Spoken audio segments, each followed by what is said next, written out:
वो जाना नहीं चाहता था, काफी डरा हुआ था, लेकिन फादर्स डे के वीकेंड पर वो अपने पिता के साथ रिश्ते को और मजबूत करने के लिए उनके साथ गहरे पानी में चला गया। 100 साल पहले टाइटैनिक त्रासदी का दीदार करने की ख्वाहिश 5 लोगों की मौत की कश्ती बन गई। हजारों फीट की गहराई में 100 साल से भी ज्यादा समय से पड़े मलबे को देखने के लिए समुद्र में डूबी पनडुब्बी फिर लौटकर सतह पर नहीं आ सकी।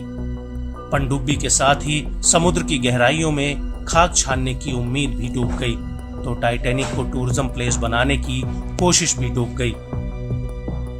18 जून को समुद्र की गहराई के लिए 5 लोगों की टीम रवाना हुई थी।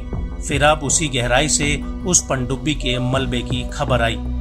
यूएस कोस्ट गार्ड और टाइटैनिक को ऑपरेट करने वाली कंपनी ओशन गेट ने ऐलान कर दिया कि टाइटन में गए 5 लोग मारे जा चुके हैं। 22 जून को यूएस कोस्ट गार्ड को अटलांटिक सागर की तलहटी में टाइटैनिक के पास मलबा मिला। पिछले कई दिनों से कई देशों के बचाव दल उस लापता हुई पनडुब्बी को खोजने में जुटे थे, लेकिन कोशिश नाकाम रही और पनडुब्बी में सवार सभी यात्री जिंदगी से जंग हार गए। दुनिया के नक्शे पर 1912 में टाइटैनिक जैसे जहाज के डूबने की त्रासदी मनुष्य सभ्यता के इतिहास में कभी न भूलने वाली एक दुर्घटना है। एक भव्य, विशाल और मनुष्य की नायाब इंजीनियरिंग का नमूना रहा जहाज अचानक एक टक्कर के बाद एक रात में ही समुद्र के गाल में समा गया था। लेकिन 100 साल के बाद वो टाइटैनिक एक बार फिर से चर्चा में तब आया जब उसके मलबे को देखने और तलाशने की कुछ अमीर और रसूखदार लोगों ने ख्वाहिश जताई, जो शायद पूरी भी न हो सकी। टाइटन कार्बन फाइबर से तैयार एक पनडुब्बी थी, जिसका आकार एक छोटी कार जितना था।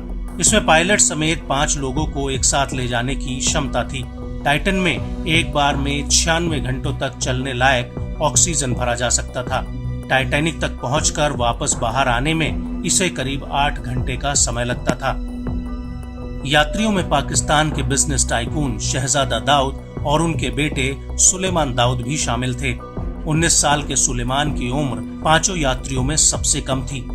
अब उनकी दर्दनाक मौत के बाद उनकी चाची ने कहा कि उनका भतीजा गहरे पानी में टाइटैनिक का मलबा देखने जाने से पहले डरा हुआ था। यानी सुलेमान को कहीं ना कहीं किसी अनहोनी का डर सता रहा था, लेकिन वो अपने पिता के डर की वजह से बोल नहीं पा रहा था।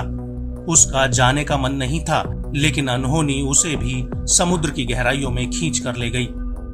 अमेरिकी कोस्ट गार्ड ने बताया कि पनडुब्बी का मलबा टाइटैनिक जहाज के अगले हिस्से से 1600 फीट नीचे मिला है।